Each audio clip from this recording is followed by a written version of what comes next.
Jésus attend du disciple la persévérance, Matthieu 7, 7, 12.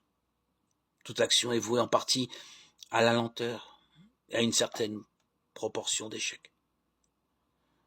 Le découragement guette tout homme. Le disciple qui admet la persécution comme une dimension de la foi accepte du même coup la lenteur et l'échec comme des valeurs du royaume. Il n'est pas question ici de dilettantisme, de paresse intellectuelle ou de démission. Le chrétien ne saurait être un résigné au mauvais sens du mot.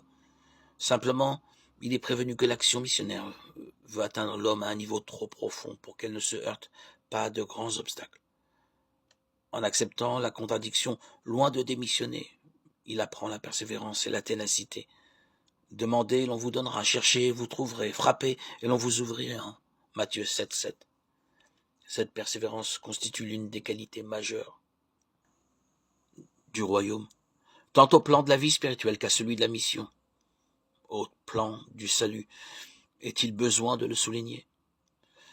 La persécution permet aux disciples de vivre une part de la croix du Christ, source du salut.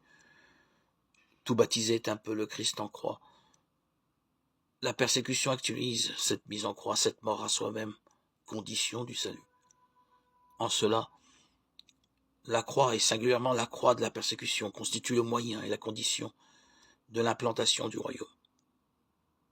Heureux, dit Jésus, le disciple au sein même de la persécution, heureux celui qui a perçu en la croix le moyen d'être solidaire du Christ Sauveur.